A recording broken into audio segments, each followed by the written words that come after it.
Star Wars 7x7, episode 2602. So we did quarterly reviews of The Bad Batch during its first season, and the notion of imposing the idea of a 4-episode story arc on the different segments has kind of broken down as the season has gone along, and yet, we're going to take a look at the final set of 4 episodes as one block in this last quarter review. Punch it.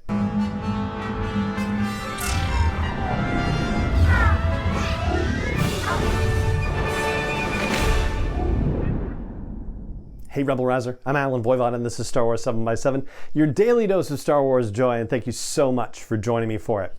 So this final quarter of episodes for The Bad Batch, which include Infested, War Mantle, Return to Kamino, and Kamino Lost, well, it's kind of like a 1+3 situation, because really the events of episodes 14, 15, and 16 all run one upon the other, and are all connected to one larger story. I wouldn't say, however, that the 13th episode, Infested, is entirely disconnected. In fact, there are a couple of thematic things that end up showing up in those final episodes.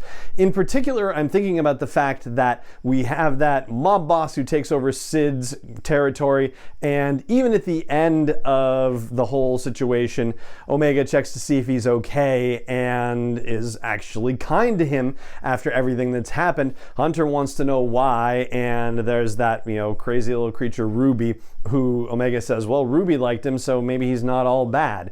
And we introduce the idea of villains not being entirely black or white in their, good or bad situation, which ultimately plays out with Crosshair in episode 16.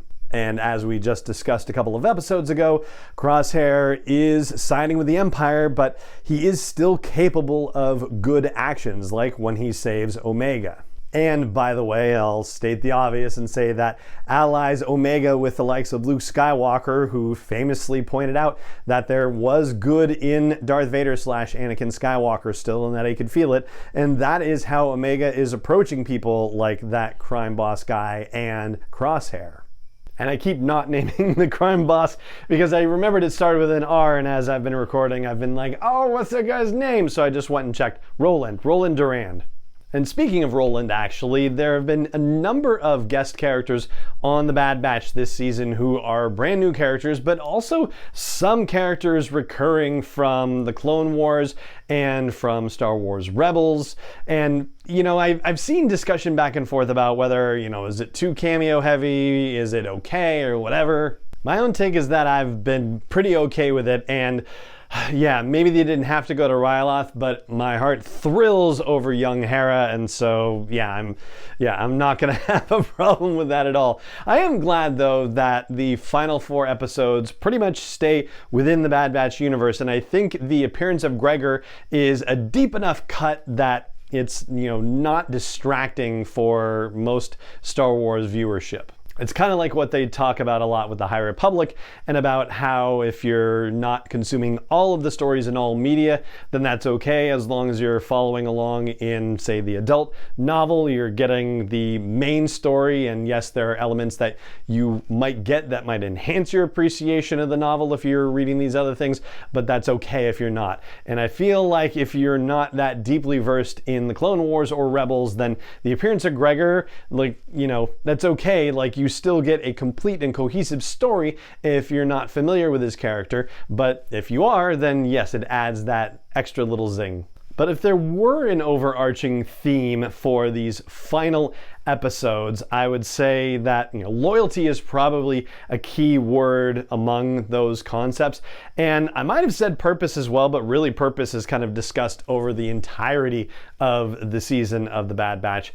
Loyalty, I think, comes in specific because of Infested, where they're realizing their loyalty to Sid and what that might entail, even though they kind of have to be brought, kicking and screaming a little bit into it, and Omega has to be the conscience of the Bad Batch in making that happen. Then in War Mantle, we see Gregor, who has questioned his loyalty to the Empire and said, okay, yeah, I can't do this. There's a point at which loyalty has to end, and I've hit it.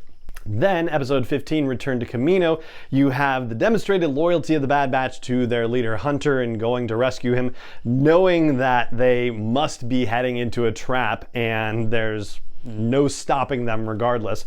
But you also have the conversations between Hunter and Crosshair in this episode about loyalty to each other in the Bad Batch and whether or not one betrayed the other or vice versa, and how they each perceive that loyalty and how they're each willing to overlook the actions of the other to unite them again in loyalty to one idea or the other.